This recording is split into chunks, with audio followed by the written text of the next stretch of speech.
Here lies the 2022 Green Bay Packers. Season ended today at Ford Field in Detroit, Michigan. Mike, it's real nice to see that the sun is still out where you're at. I'll get to daylight savings time here in a minute. Life is an empty, meaningless void, my friends, and eat at Arby's. That is my advice for this team. I'm your host of tonight's eulogy. This is the second eulogy I've given in 2022, so I'm kind of tired of those. But sorry, that's a dead parent joke for those who aren't catching up on that. Trying to make Todd Varney proud with one of those. But joined tonight, of course, by Jacob Morley. Jacob, how's Arby's? It's bland. Everything is bland. Everything is dark. Everything is cold. Yeah. It's tough, man. I mean, we've been through some bad Packer teams before, and well, we'll get into it a little bit more now. Joined with me also as my usual host for a space. Normally we like to do Twitter spaces post game. I felt like with the death of a team and maybe an era of football as well, that a live was a little more appropriate for something like this. But I am joined by my good friend Mike Quano. Mike, who's got it better than us? Nobody. Well, apparently the Lions do too. The state of Michigan. It's a good year to be in Michigan. Yeah. Oh, it's a they tough slayed the dragon. Yeah. The state of Michigan is slaying dragons left and right.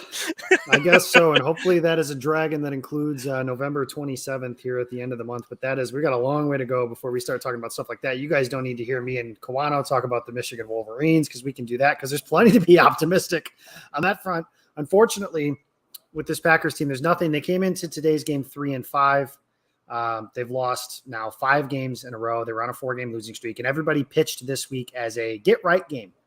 And playing in Detroit against a historically bad defense, and that is not hyperbole. That is not clickbait. That is not a hot take. That is statistically factual. Maybe not anymore after today. I don't know what the numbers look like after today. But the thought was that Green Bay had found a formula last week on offense against the Buffalo Bills, and that they would be able to carry that forward into a game against Detroit. Then you get 2 home games against a Dallas team that's good, but like Green Bay's typically done well against them, and it's a quote unquote revenge game, which we'll get into that a little bit later. I don't necessarily buy that notion outside of one particular player on this team, but you can do all that. And then you play a mediocre Titans team who is starting a rookie at quarterback. Then, maybe then you get back to 5-5, 6-5, and try and find your way through everything. And the reality is, after today's game, the final score is 15-9. There is no RELAX. There is no run the table. There is no galvanizing moments. There is no ride the waves. There is no nobody's underdogs. This team sucks, and they are everybody's fucking underdog right now, because deservedly so. Back in 2010, when Mike McCarthy boldly proclaimed nobody's underdog, there was some truth to that. That team was very good. They just hadn't figured it out yet. This team is not good.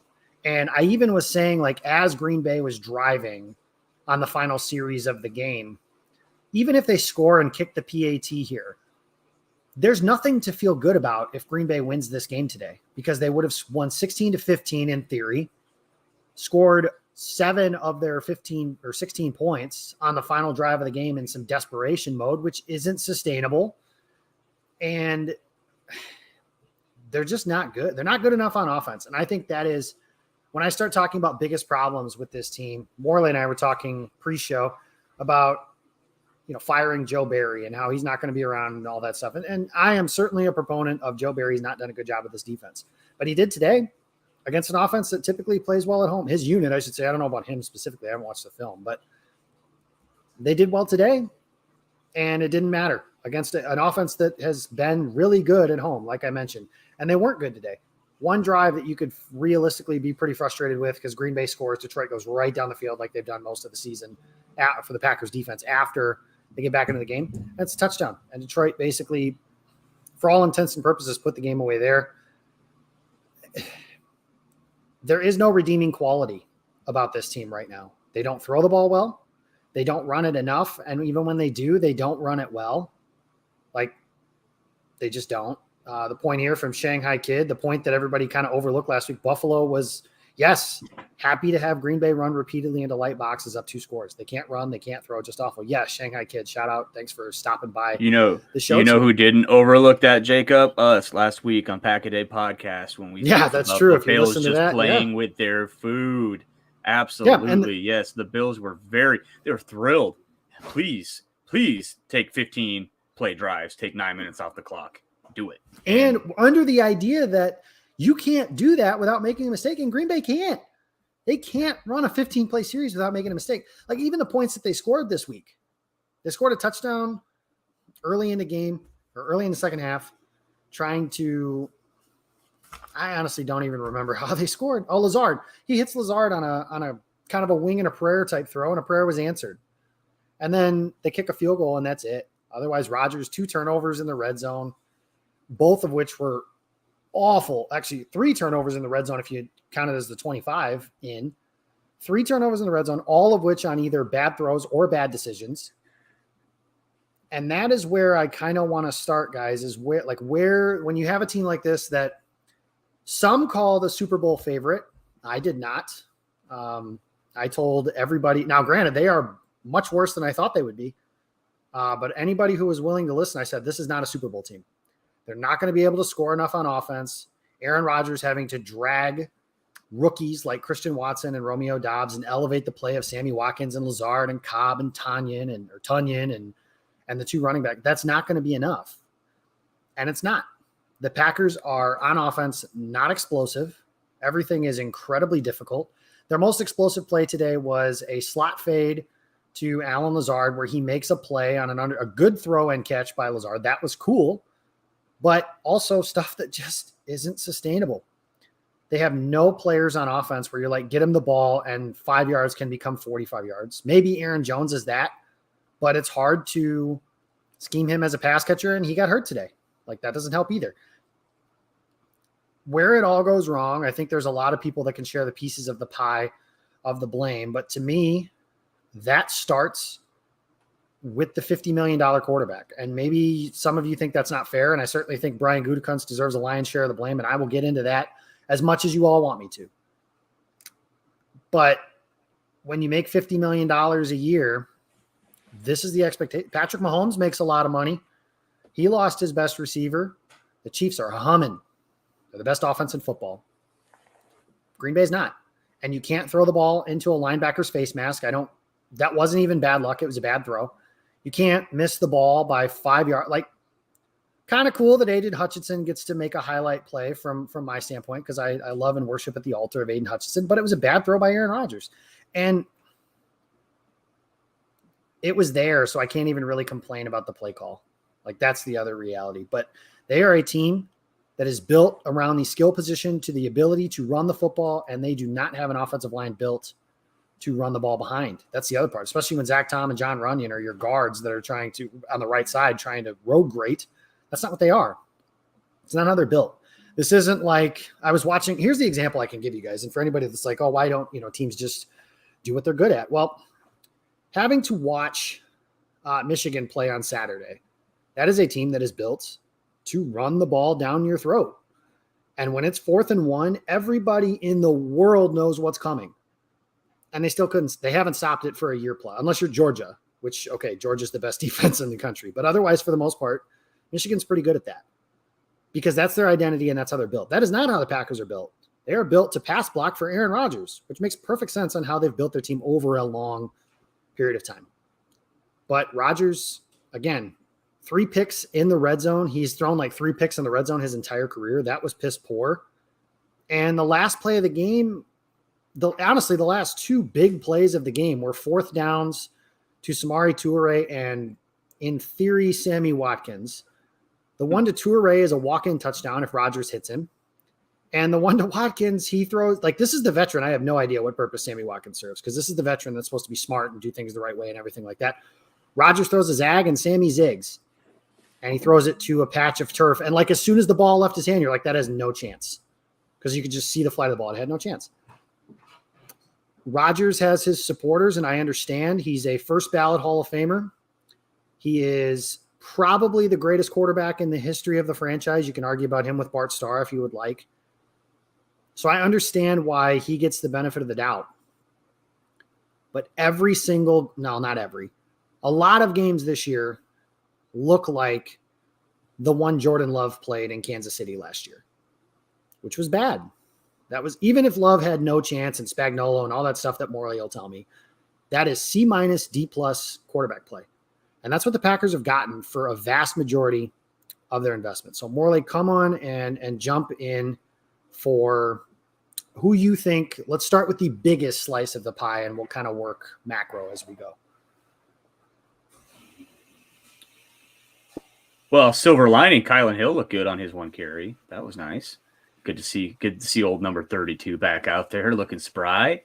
Other than that, I don't know. Did anything else happen in the game? There's a lot of good offensive tackles that are going to be available this year for the Packers in the top 10.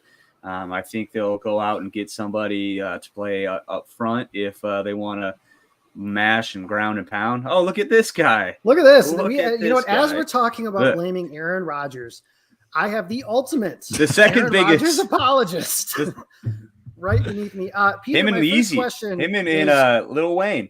Yeah, my first question. So the Packers are back at home next week. You live in Milwaukee. Are you coming back to get drinks with John Kuhn? and he logs off and he's gone. Oh man. See, you made the mistake of putting the link in the group chat. So I was just like, well, now I got to see if they're still recording. Now I got to hit it and see what's going on. So unfortunately, man, I was dealing with like this dude who had made his 5th fake account to try and troll me in my DMs after the John Kuhn shit went down. So I was a little busy. John, you don't need a burner account if you are in fact listening to the show. You can just, but hey, that's fine. Welcome to the show. We are talking slices of pie for this blame, and we'll kind of work around a little bit. But something you had tweeted afterwards was some analogy about Rodgers' investment for $50 million and like for a food tasting thing, and you end up with just Chipotle on a plate, or like, go ahead and make that. What was that exactly? Because that's pretty accurate. People like, I had a lot of people that are like, we don't know what that means. We don't get it. So Alinea is this very fancy restaurant in New York. Watch the chef's table on it. It's very cool. It's not the point. You go to these restaurants. We've all been to a restaurant where you're stretching your budget a little bit, right? There's a lot of money that you're putting down for a meal. And then the meal shows up and it's bad, garbage, whatever.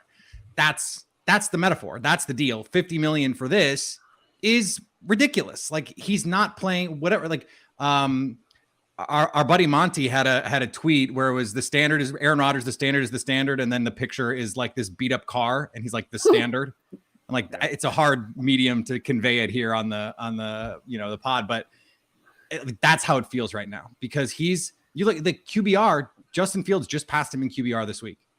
In QBR, he's ahead of like Davis Mills, and that's it. Bottom third starting quarterbacks in the NFL. Like, and Fields has played better, but then like the bar is bad, not starter kind of thing for the way Fields has played. So I just don't know what the excuse is anymore. So I don't know what there is to say. I don't know what there is to do. I don't know how you fix it, because let me ask all three of you guys this question, and then I'm going to get out of here and let you do your podcast. In the middle of the broadcast, KB and Greg Olsen said, well, Aaron Rodgers told us that he doesn't want to go down this way. He wants to go down throwing. And my first thought was, oh my God, he watched them rush for 200 yards against the best run defense in the league last week. And his thought was, I don't want to play this way. All right, the floor is yours. I'll take my answer off air. Yeah, well, appreciate it. You can follow him. He's on Twitter at Peter_Bukowski. Well, I want to hear your answer, and then I'll. Yeah. Go ahead, Jake. Is the Rashawn Gary news breaking right now? What just happened? What's going on with him? Do you guys know? No, I know he was in a booth. I'm not going to say anything because I can't confirm it, but never mind. Doesn't look great though. Okay, just going to say that. Even better. So one of their 3 good players from this season may not play for much long. Yeah, the answer to your question is kind of what we've been talking about offline, and that is that Green Bay has a way that they want to play under Matt LaFleur and the Matt LaFleur offense. And there's been this juxtaposition between what is Matt LaFleur's offense and what is Mike McCarthy's offense. Well, we keep using the Mike McCarthy offense as like this negative thing. It is very, very clear to me after, what is this, year 4 with LaFleur and Rodgers, that the Mike McCarthy offense is also the Aaron Rodgers offense. And I understand 12's thought process of they need to be able to push the ball down the field and stuff, but you're not. You're not. Christian Watson, they're not letting him play like a normal wide receiver. Romeo Doubs hasn't been able to stretch the field at an NFL level yet. And Alan Lazard is Alan Lazard. So I don't understand how, like you said, they watched kind of what worked a week ago. And it's almost kind of like I think it was last week when they had the press conference in Seattle and Tyler Lockett said something along the lines of, it's amazing what we can do when nobody cares who gets the credit. It kind of feels that way with 12 of like, not only does he want to win, but he kind of wants to win his way. And that's not to say he doesn't want to win or like doesn't care or anything, because I think that those conversations are kind of stupid, but he wants to win his way. And that is the way that they won in 2010, where he is chucking the ball all over the field. Would have had 500 yards passing against the Steelers had they been able to do that. He wants like the narrative portion of things is interesting, which is why I thought for sure his franchise record-breaking touchdown last year was going to go to Devontae Adams, because they care about stuff like that, which is weird that they care about stuff like that, but they do.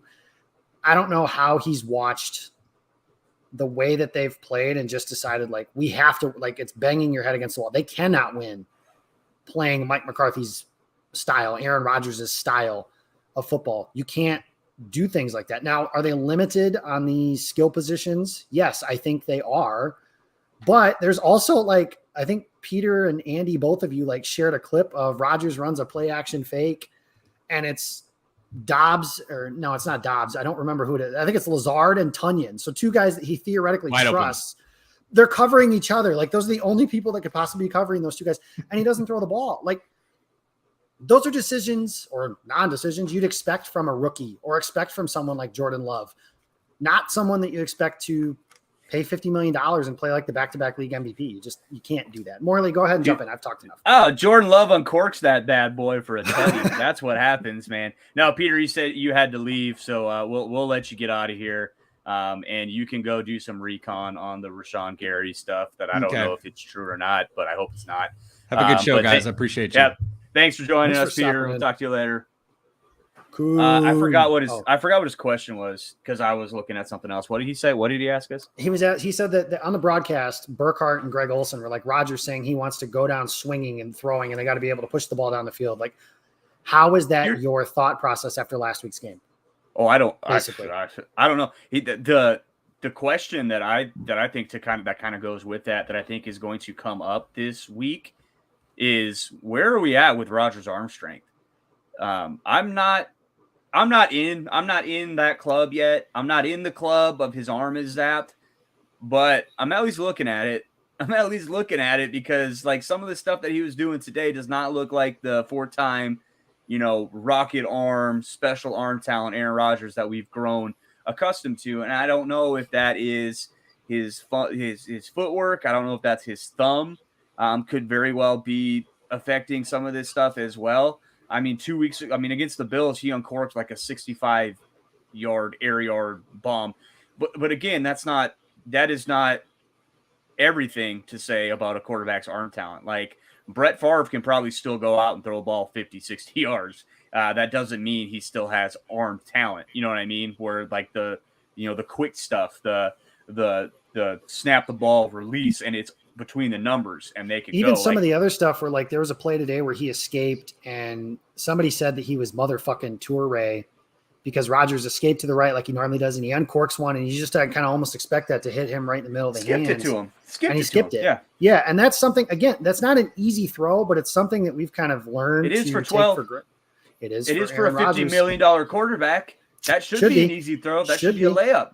And I think that's kind of the point where, we get some flack for bringing stuff up like that. Like, how dare you besmirch the name of one Aaron Rodgers, our Lord and Savior? And it's like, I want Aaron Rodgers to play good too. Like, I want him to be the 4-time MVP quarterback as well. That's very enjoyable to watch. That's very fun to watch my team with that quarterback on it. But it is okay to point out and to accept that it's not it right now. And if he wants to go down swinging to bring it back around, then does he have any pop left in those gloves? And I think that's the question that we're kind of back at with all of this. And I don't know, man. I know, I haven't rewatched the game. I haven't watched any of the all 22, but and Mike, I know I'd be interested to hear your take on this as well. It just really seemed like the Lions,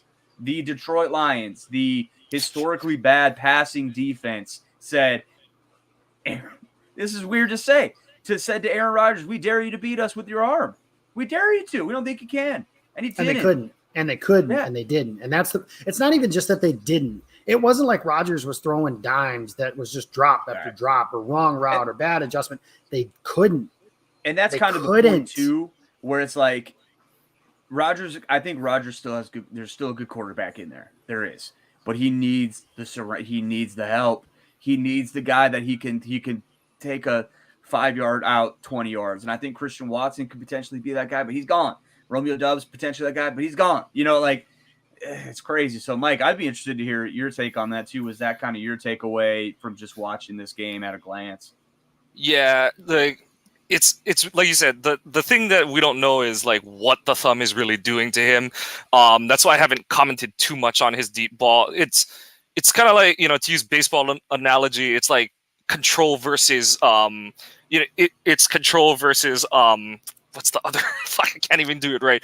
But yeah, command versus control. Thank you, Jacob. Yep. But yeah, it's it's that nuance where like he's got the arm strength because he can get the ball down the field. But I mean, he had the one on the first drive of the second half where it's like, and I think it was Ryan Wood. He kind of telestrated. He's like, sure, he got the ball to him, but it was behind him still. And you have Rodgers defenders are like, well, he still got it there. Like Touré's got to make that play, and it's like, dude, the ball's like 5 yards short. I mean, he basically threw Touré the same ball that he threw Bach, except one was 5 yards away and one was 50 yards away, kind of thing and stuff. But it is like, and even the one Lazard, and like I was saying all day, like I appreciate Lazard for trying to gut it out, be a leader on the team, lead by example and all kind of stuff. But it's like you're playing with one arm. Like you can tell he's playing with one arm. You could see it on I think Watson converted that 1 3rd down where it was the McCarthy swing. Yeah, I can't wait for that play to die with Aaron's Packer career, especially because they've been running it to Tunyon, and that was in his skill before he tore the ACL. But I mean, you saw it on that play because Watson catches the out. The DB is on him almost immediately because Lazard's trying to block him. He's trying to seal him with the bad shoulder, and it's like, okay, like you can't be out there. But even that one, the slot fade on 4th down where Lazard couldn't hold on to it, that ball is short by like 3 yards kind of thing. So I don't know if it and that's where like I know it gets into the super nitty gritty of like, is it a matter of it's the thumb? Is it he's not throwing when his back foot hits kind of thing? Because, a lot of these routes are timing routes, and that's the part that we're never going to know the answer to. It's the same as the like who's not running the ball enough, and I know I'm kind of hopping subjects, but people say like, oh, like it's LaFleur and it's all LaFleur. I do think LaFleur's got, he's got a hand in it. There's things that he could do better and stuff, but I think the closest to either him or Gutekunst like kind of being defiant against anything Rodgers says is the whole, the offense is too complicated thing from a couple weeks ago. And you kind of saw LaFleur, like, he caught himself. Yeah, he caught himself with like a politically correct answer. But I think in that moment, he came the closest to being like, Aaron, shut the fuck up. I've already taken so many things out of my offense. I don't do as much jet motion as I want to. I don't do pre-snap shifts as much as I want to. You don't throw the over the middle routes, like even when he's hitting a lot of the digs, the best ones are when he's hitting guys when they're coming out of their break. That's where he's hit Dobbs. Unfortunately, Dobbs might have broke his ankle today, but that's when he's hitting those guys on those digs. It's when he's throwing the ball before they break. But oftentimes, like the play against the Giants when on the series where they went 3 and out.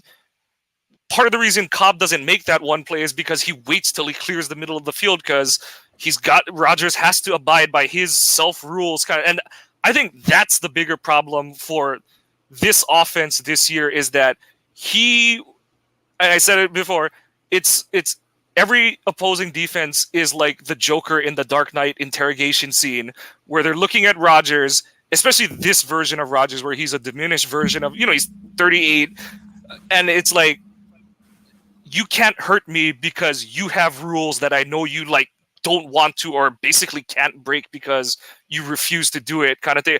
And teams are just like, and that's basically what led to the pick 6 against New England.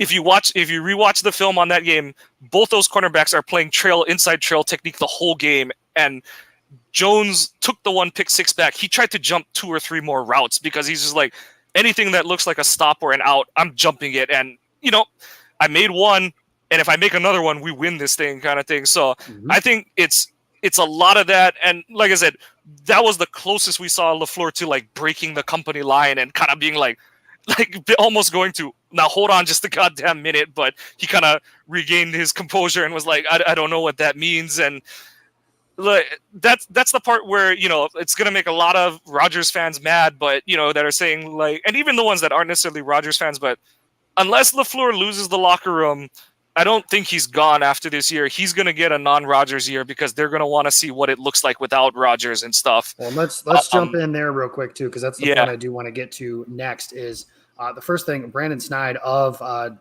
new announcement soonish.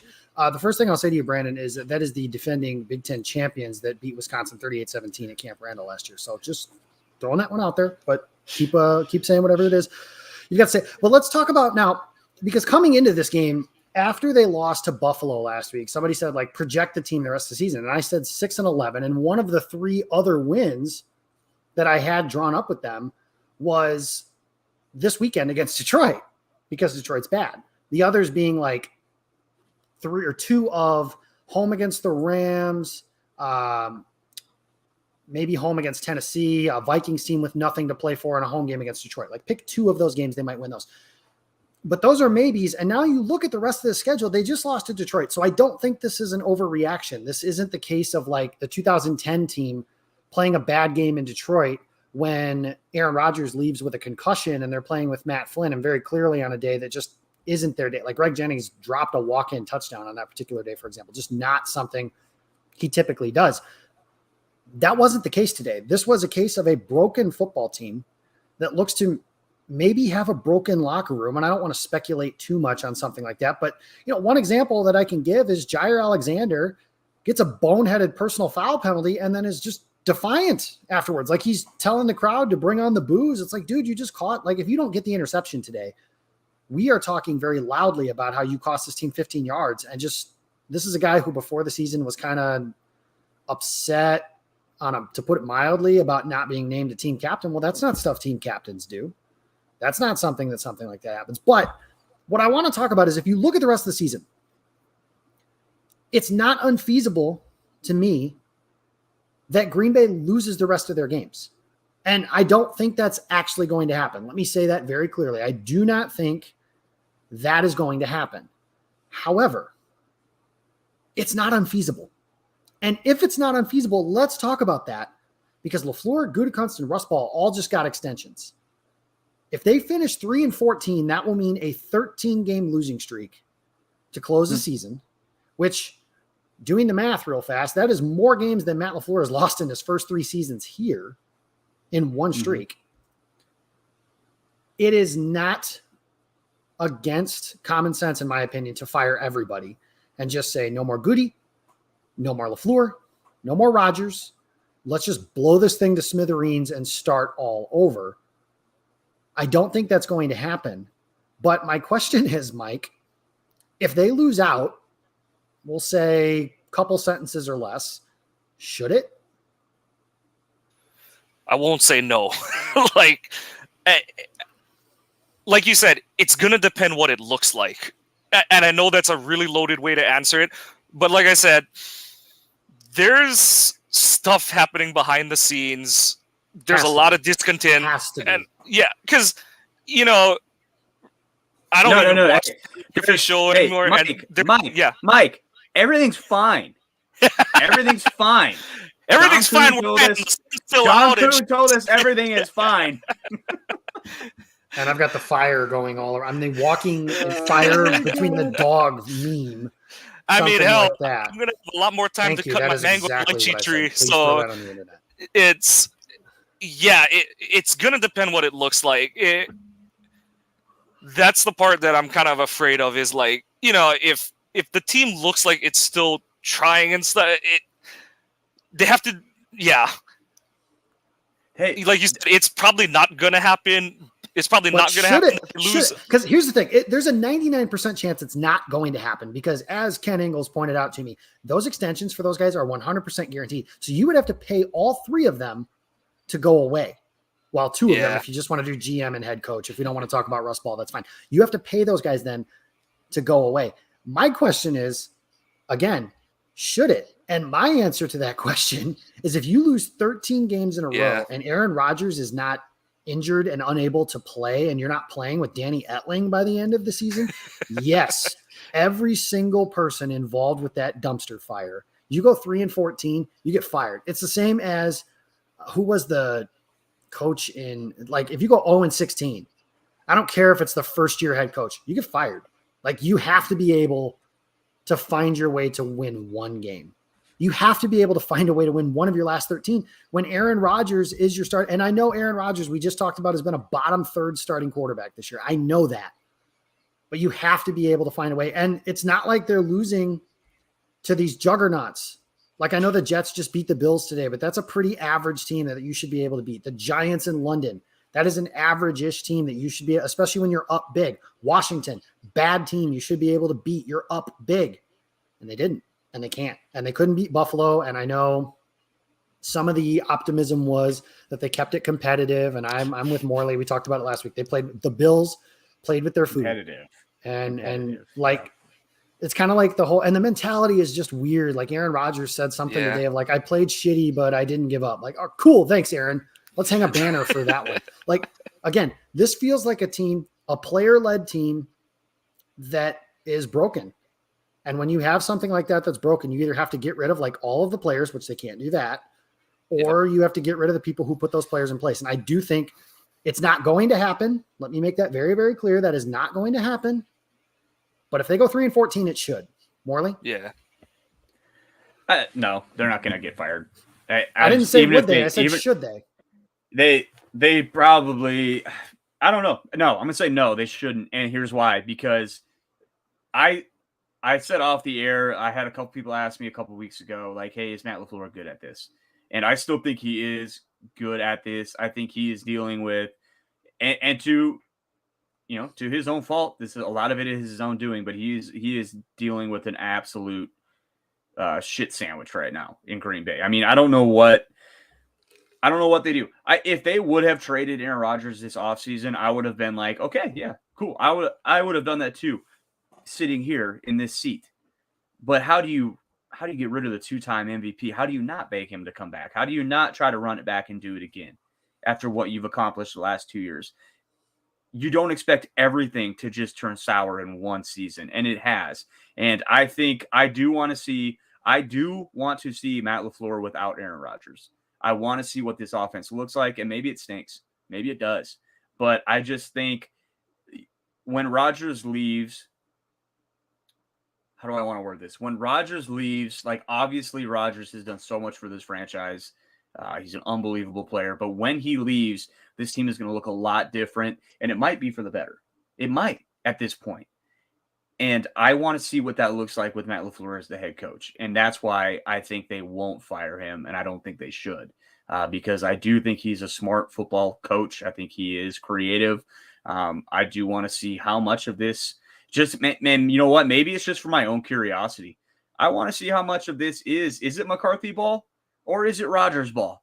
Because I'll tell you what, guys, if Jordan Love is your starting quarterback for 3 weeks this year, maybe the last 3 weeks of the season, and all of a sudden we see an uptick in their jet motion, we see an uptick in their crossing routes, rub routes, just the easy stuff that they have done in the past with Aaron Rodgers. If all of a sudden we see an uptick with all of that with Jordan Love, that's kind of exciting because, okay, like that's an NFL offense that has proven to be really successful these last few years. Why Aaron Rodgers doesn't run the offense that way, I don't know. I don't. And Aaron Rodgers knows more about football than I will ever. And that's just a fact. And so, like, it's just tough to sit here in this position and make those decisions or say those things because I don't know.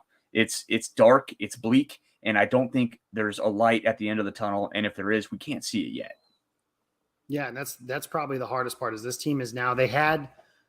It's like that old Robert Frost poem of two roads diverged, and I'm sorry I couldn't travel the one you did or wanted to or something like. The Packers had those two roads, and one of them was keeping Aaron Rodgers. And here's the thing: I said this during the offseason. Is me, I would have traded him, but kind of like Morley just said, is it's not my job.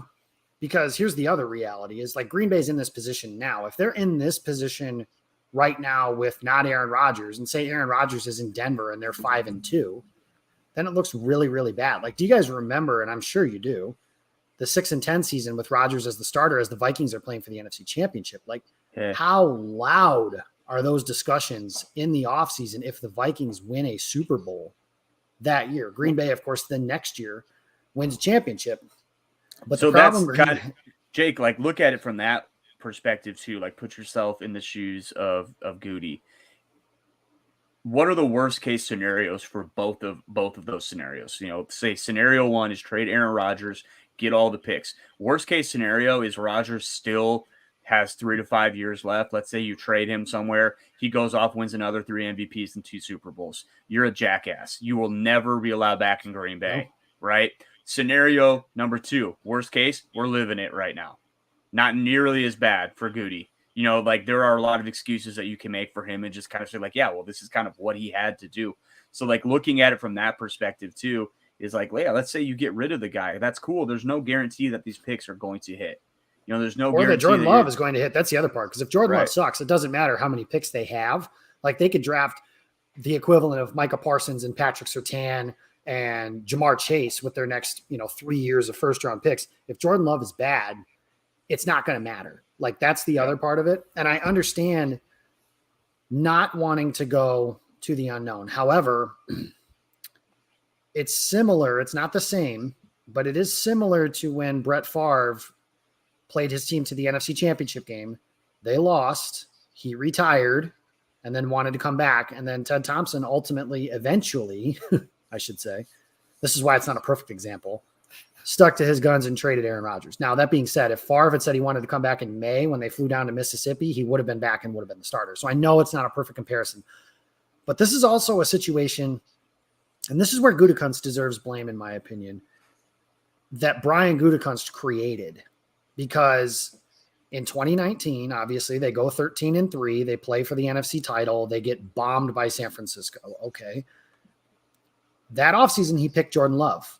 He did that knowing Aaron Rodgers had 4 years left on his contract. He did that kind of knowing the way that Aaron Rodgers is. It wasn't going to make him happy. Like Rodgers wasn't going to be jumping for joy. Like if they had picked Antoine Winfield, just throw a name out there, Rodgers might have gone, oh man, I kind of wanted T. Higgins, but he wouldn't have been like, oh, they drafted my replacement, which is what Rodgers referred to Jordan Love as exclusively before this season, basically, was that's my replacement. It's a situation Gutekunst created, and I understand why he thought Rodgers was on the decline after that. And kudos to Aaron Rodgers. He proved the Packers brass wrong in them thinking he was on a decline. However, he also created 3 13-win teams too. Like that's part of his creation and part of him being like, let's keep the band together for one more year. Like, and I don't want to be a Goody apologist because like I think he's very fine at his job, but like I think we put too much weight on the Jordan Love pick. Like that's a late first round draft pick and it's a swing. Take your swings, man. Like yeah, but here's the problem, Morley. Here's the problem with the Jordan Love pick now. And granted, this would have required foresight and knowing exactly how everything was going to play out, blah blah blah. But here's the reality: if Aaron Rodgers says he's coming back next year, the comments about Jordan Love being the worst first-round draft pick ever the night he was drafted were dumb. The comments the next 2 years were dumb. If Jordan Love never takes a snap as the team's preferred starting quarterback, yes, he is in the discussion for worst first-round pick ever because he's never played. You cannot pick a first-round player that you ultimately end up hoping never plays for you. Now, it kind of works out because it's a unique situation. I understand all that. But I don't know if good, and if he didn't know this, then he's got some problems too. But you have to know that when you trade up for a quarterback, that is a statement. Like Aaron Rodgers even said that offseason. It is a statement, and a statement that they ended up turtling on. And again, it's not hindsight by me because I said I would have traded him, and I don't believe in Jordan Love. I just think that the Packers should have known that it was over, because you're not going to get home field advantage again. You're not going to get the same kind of year from Devondre Campbell and Rasul Douglas and some of the other guys that are regression candidates that have not played as well this season. And Aaron Rodgers is one of them. Like, that's the other thing. He was betting on a 38 to be 39-year-old quarterback. And as my guy True North points out, and as I wrote in Packer Report, the biggest issue I have with Brian Gutekunst is the vision and kind of lack thereof that he's had for this team. But since he took over as the general manager, he has made 4 significant investments in the passing game before Devontae Adams said he wanted out. Something Ted Thompson was a master at. You guys remember when they took Jordy Nelson in the second round? They traded out and took Jordy. What was the first thing everyone said? You need another wide receiver? Why do you need another wide receiver? You already have Jennings and Driver and James Jones, who looked pretty solid as a rookie. What do you need Jordy Nelson for? They were masters at being prepared for Greg Jennings leaving in free agency or Donald Driver getting old or something like that. With Adams, Morley, we've talked about this before. Everyone was like, well, they thought they were going to be able to re-sign Adams. Understandable. But you got caught with your pants down. What happens if he doesn't want to stay, like what ended up happening? Now you're stuck in a position where the guys that have the most tenure with Aaron Rodgers are an old and ready to be injured at any moment Randall Cobb and Alan Lazard and a slow-footed Bob Tunyon. Like, his investments in the passing game were Jace Sternberger, who's out of the NFL, Josiah DeGuara, who's an H-back, non-explosive tight end. And I know there aren't that many good tight ends in the NFL, but this is a guy who never had a chance to be a great tight end because he's not a very good athlete. And then Amari Rodgers, who has played 25 games and doesn't have over 100 receiving yards in his career, and Jordan Love. Gutekunst has built this team under the becoming of an identity that is this what's supposed to be this year's team, which was running the ball and winning with defense. And that is just a really bad way to build your team in 2022. I'm sorry, it just is, because it's hard to play defense on a year-to-year basis. Like, that's been proven very much over time. And running games, just like the Packers have a relatively decent running game right now, and they can't score any points. Like last week, they ran the ball for 200 yards. They scored 17 points. Excuse me. It is a bad vision and a lack of vision, because I've talked about his flip-flopping of look for the future, look for the present, look for the future, look for the present. It's tough. And now Green Bay's in a position where, again, they're 3-6. Their season is over, and that is hard when you are a team that is supposed to be having a chance to win a Super Bowl. And why, like on Tuesday when they didn't trade for anybody, I was like, why should they? Like, can you guys imagine, like, if they traded that for, there was reported by Jay Glazer, first round pick for DJ Moore. If Carolina says yes to that trade, Carolina now holds the 8th overall pick. And maybe DJ Moore changes some things fundamentally about the offense. It's certainly possible, but you want to trade the 8th overall pick right now for DJ Moore. And this is like, if they finish as poorly as I think they will, we're talking about being in a position to draft CJ Stroud, Bryce Young, if they want to go that route. They could draft Will Anderson if they want to go that route, the best available offensive tackle if they want to go that route. Like, there are so many things. The draft portion of this offseason might be really fun, because Green Bay will have one of those picks where we could be like, oh man, they got a shot at these blue chippers. Like, there is no, man, I hope this dude falls because he may not be there, or they're going to have to move up significantly to get this guy. Like, they're not going to have to do that. And now, as my guy, like we said last week, they bet on outliers. They bet on being the 2015 Denver Broncos. They bet on being the 2013 Seattle Seahawks. And like, for everyone that's been in my mentions talking about, well, the San Francisco 49ers have sure ended our season, and that's how they built their team. Yeah, and they think so highly of that way of building their team that they traded the farm for a quarterback. Why? Because they wanted to be able to pass the ball more, because that's the way you want to build your team in 2022. That's the biggest problem I have with Brian Gutekunst. That is not to absolve everyone else, because I think there's 3 guys at the top of this blame game, and it's the big three: Matt LaFleur, Brian Gutekunst, and Aaron Rodgers. Because Brian Gutekunst put together this ragtag offense and basically said, this will be good enough. Aaron Rodgers will elevate their game, and he'll have to be Superman. Aaron Rodgers, for kind of doing some of the stuff he did over the last couple of years, you can argue whether or not that was justified, but he at least shares some of the blame for Devontae Adams not wanting to be here anymore and playing poorly. And Matt LaFleur for not adapting. And frankly, like, from an outsider's perspective looking in, this looks like the culmination of making one man bigger than the team since the offseason of 2020. And that's why when the Schefter report initially broke that Aaron Rodgers had leaked, and yes, I absolutely believe Aaron Rodgers had that leaked, and I absolutely believe he had it leaked on draft day for a very specific reason. The most calculated person in the history of media just was caught by surprise that Adam Schefter leaked that on draft night a year after they drafted his quote-unquote replacement. Yeah, I don't believe that. I don't believe that that happened. I think that he did all of those things. So I struggle with a lot of what's going on, but they made him bigger than the team. Goody not only said, we're not trading Aaron Rodgers, you always had Matt LaFleur. We want him back in the worst way. We want him back, which is fine to say, but then he didn't have to come to offseason stuff. He was excused this year from offseason stuff after they lost Devontae Adams. You cannot allow one person to appear bigger than the team, because now if you're not willing to hold Aaron Rodgers accountable, teams don't, like, football players don't think that way. They don't think, well, he's Aaron Rodgers. They're like, no, I'm also an NFL player. Like, why don't I get to not come to offseason camps? Or, you know, when Brett Favre was playing, he got his own dressing room, just like all of that stuff. This year to me is a culmination of making one guy bigger than the team from outside looking in. And I think there are some guys that took notice and frankly are a little upset with it. And frankly, when you're the head coach, your words ring a little hollow when you're trying to talk about holding guys accountable, but you won't hold the quarterback accountable. I don't know. Mike, do you have any, you're kind of like the beacon of optimism sometimes. You got any? Not really. I mean, writing's been on the wall for this team for a few weeks already. Like, I tried to be optimistic after, you know, even like the New York game, you know, I went back and forth with Dusty about that one. And it was kind of like, how did we lose this game and stuff?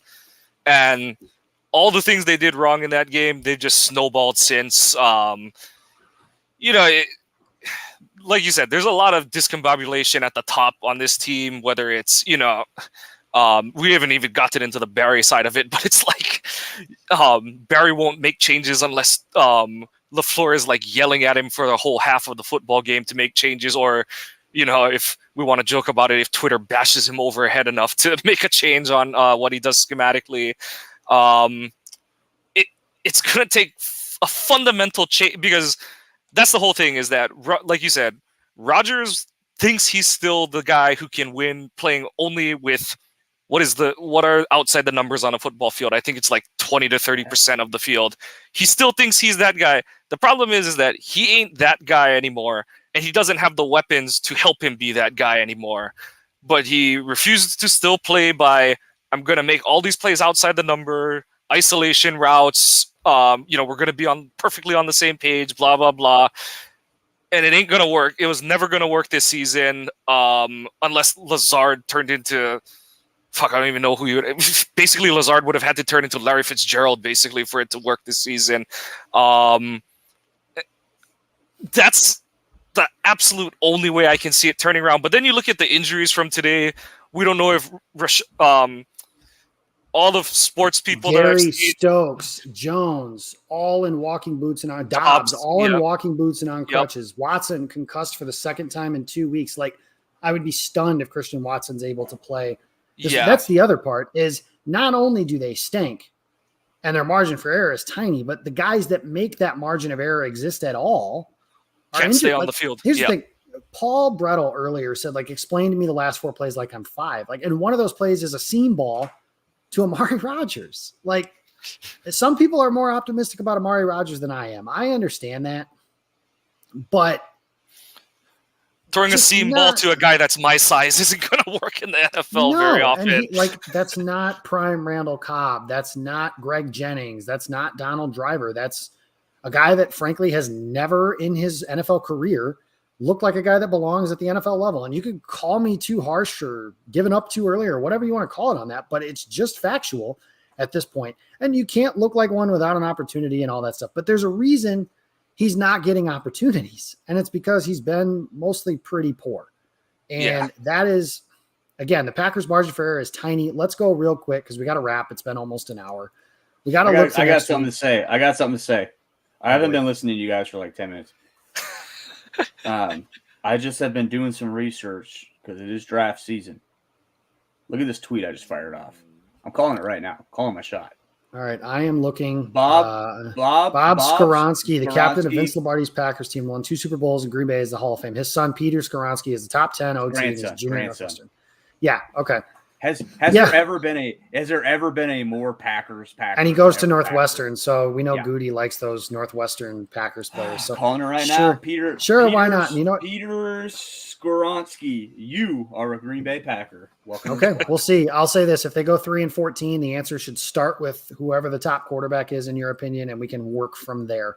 But we got to go to next week, because the Packers do play the Cowboys. It's a game that's been promoted literally since November 1st. Fox is blowing this up. We don't have to. Big time.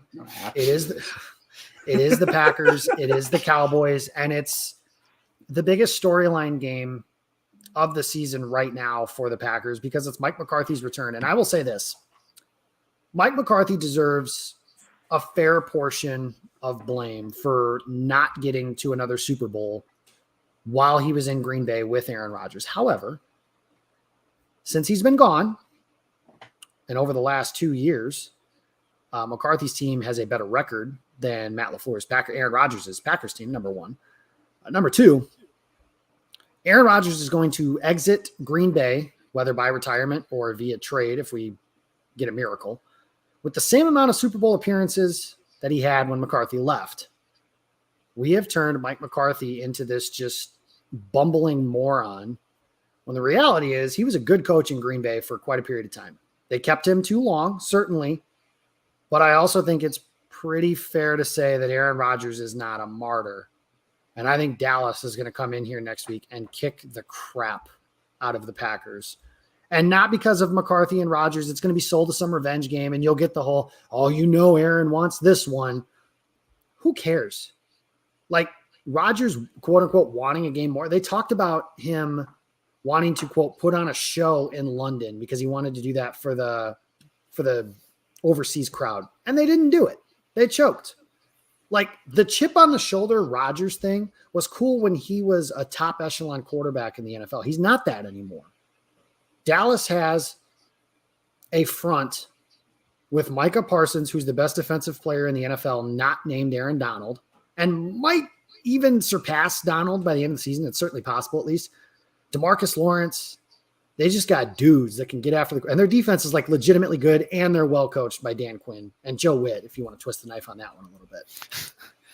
Dallas is going to be committed, and they have been this year, to running the ball. They'll give the ball to Tony Pollard and Zeke Elliott. Zeke will probably have a throwback game where he looks like he's at Ohio State again. And Tony Pollard will do what Tony Pollard has done all year. They've got CeeDee Lamb. They've got Michael Gallup. They've got Dalton Schultz. Like, they got a variety of weapons on offense. This is a game, and especially with the injuries Green Bay has, like, I would bet you the guys, if they're in boots and crutches and all that stuff, none of those guys I just mentioned are going to play next week. So Green Bay is in a mismatch of epic proportions right now. I don't want to hear one word about Aaron Rodgers, quote, wanting this one more, because who cares? And honestly, like, I don't want this game anymore because McCarthy's on the other side. I certainly think that's a weird thing that a guy's not here anymore, so we have to root against him. Mike McCarthy did far more good in Green Bay than he did bad. Won a Super Bowl, baby. How can we be mad at the guy? He's won a Super Bowl. There's a street named after him, deservedly so, because he won said Super Bowl. And he was a good coach until probably 2015-ish, 2016-ish. The thing about Mike McCarthy, too, that is tough is Twitter. Twitter decided that he's a big doofus and an idiot, and that was that. And now I kind of am rooting for the guy because I didn't necessarily always agree with that. I was like, this guy was actually a pretty good coach. I'll say this. Everybody who's on Twitter always says the same thing about the Packers. And I think this is an insult to what the Packers actually are. But they say, oh, they face adversity and then they turtle. It's like, I don't know if they're actually turtling. I just think they're a bad football team, and that's what bad football teams do. But when Mike McCarthy's teams faced adversity, that is when they were at their best. Yeah. As long as Rodgers was playing, but asking him to win with Brett Hundley and all that, like that's different. And the last couple years were bad. They were. The last couple years were bad. But look at any coach's tenure in their career. That's usually what happens. Andy Reid got run out of Philadelphia. I think he was 3-13 his last season in Philadelphia. Yeah. That's how they went and got. I think I'm missing some time limits there, but it happened. Andy Reid got run out of Philadelphia unceremoniously, mind you. He's probably the best coach in the NFL right now. Like, that's just kind of how things work. Mike McCarthy deserved to be fired. I think he deserved to finish out his final season, but I'm not going to quibble with that. Like, whatever, honestly, at this point. I don't care that Aaron Rodgers wants it more this time around because they don't have it. They don't have the horses. They don't have the quarterback that it matters that he wants it more or anything like that. This team stinks. They're 3-6, and 3-14 is a lot more likely than 10-7. Which requires them to go 7-1 down. Like for the Pack, the playoffs are done. Like the old Jim Mora thing, playoffs. I hope we can just win another game. Like I really like if you look at the rest of Green Bay's schedule, guys, and this is what we'll wrap on. Like they play Dallas, Tennessee, Philadelphia, Chicago at Chicago. They finish the year at home against Detroit, at home against Minnesota. I think those weeks are flip-flopped. They have a home game on Christmas Day again, or a road game on Christmas Day against Miami, and a home game on Monday night against the Rams. How many of those games can you look at and say, that's a win? Stretching it. You're stretching it.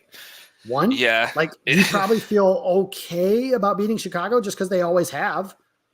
Detroit, maybe at the end of the year again, but they just lost to Detroit today. Minnesota, if they have like a way more confident team than we are right now. That's the part too. My that's mom like even knows that quote. That's funny.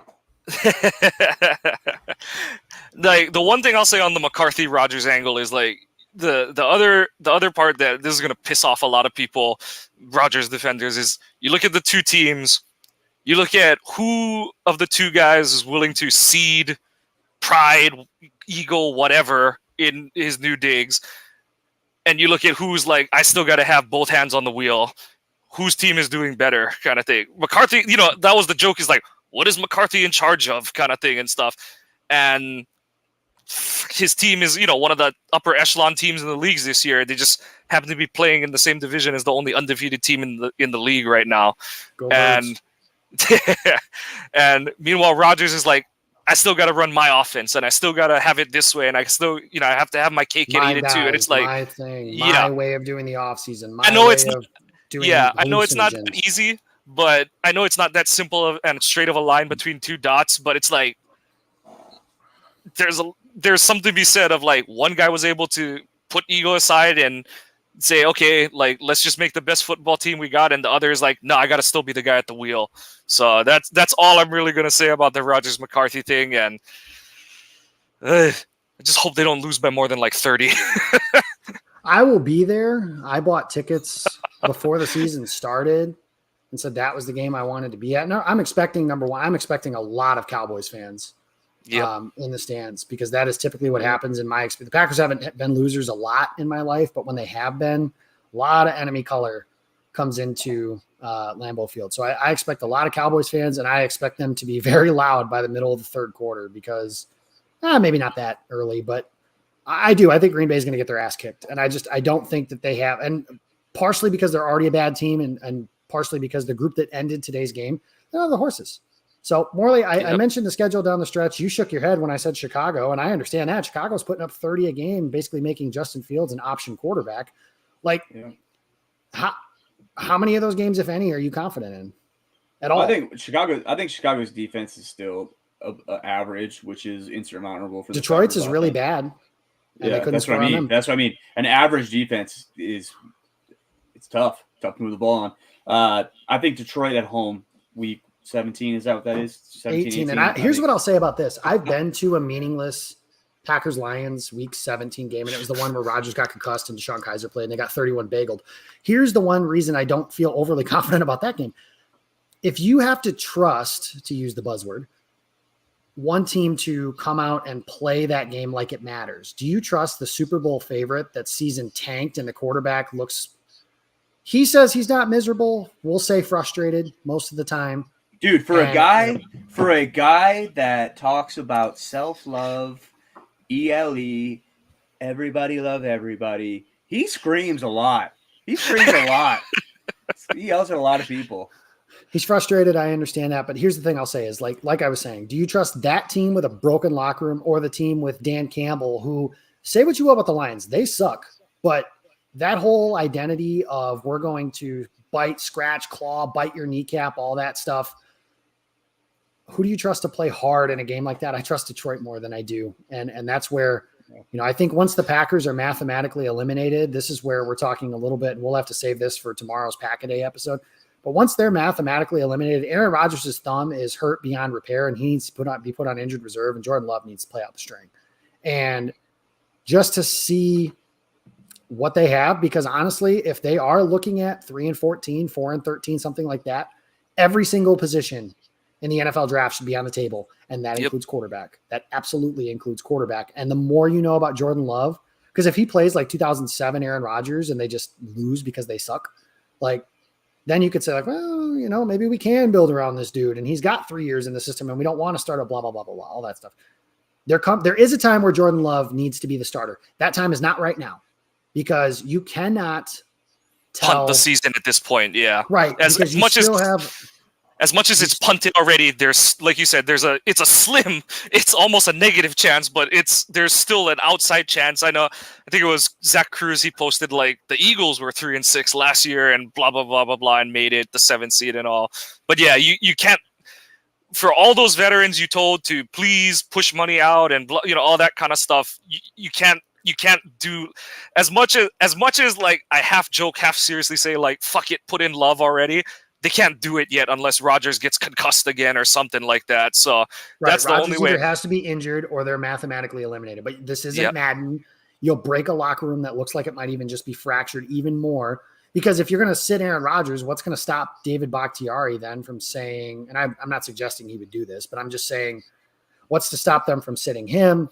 And then you have to sit like Jair Alexander and Preston Smith. Just there's so many underlying issues that turn into that, and it just becomes one huge problem if you just say, well, fuck it, we quit, because you can't do that. And this isn't like benching Alex Smith to go to Patrick Mahomes in 20 whatever year, if the Chiefs were bad that last year that Smith was there. This isn't like that. This is Aaron Rodgers, and that name still means something, especially to a lot of people, and especially in that locker room. There are guys in the locker room that are like, he's the GOAT. He's the best quarterback I've ever seen. Sammy Watkins said he was different, just stuff like that. You can't punt on the season until it is mathematically over, even though I will say on the other side, like Mike said, it's over, but they don't know that. They can't know that yet. That's going to do it for this show. I appreciate you guys sticking with us. One wild speculation. If they do go 3-14, this path to the NFL gets opened big time. I'm going to hate it. You never know. Never say never, man. I will say this. I do know when they fired Mike McCarthy that Brian Gutekunst reportedly really liked Jim Harbaugh. That being said, I think that's over. That's beside the point. We'll look to, whatever. I think the Packers would be very lucky to have a guy like Jim Harbaugh, but I mean, we don't need to go down that path because, like I said, I don't think he's going to get fired. Thank you guys for sticking with us for an hour. Everybody that was in the chat, you guys were great. Check us out. No final dump tomorrow. Those guys have decided that this team's not. No, I'm just kidding. They're not available tomorrow, but check us out all week. Mike's first 4 will be out tomorrow morning, and be ready for, February, March-ish, because Jake Morley and we're going to have a hell of a time this offseason. Talking about the gold zone with the Green Bay Packers picking right now would be 8th overall. So who knows what that would turn into. We'll have a lot to discuss on stuff like that. Appreciate you guys. You can follow us on Twitter at GameOnWI. I'm at Jacob Westorf. You can follow Morley at Jacob Morley and Mike at Kawano. Mike, appreciate you guys. We'll see you next week.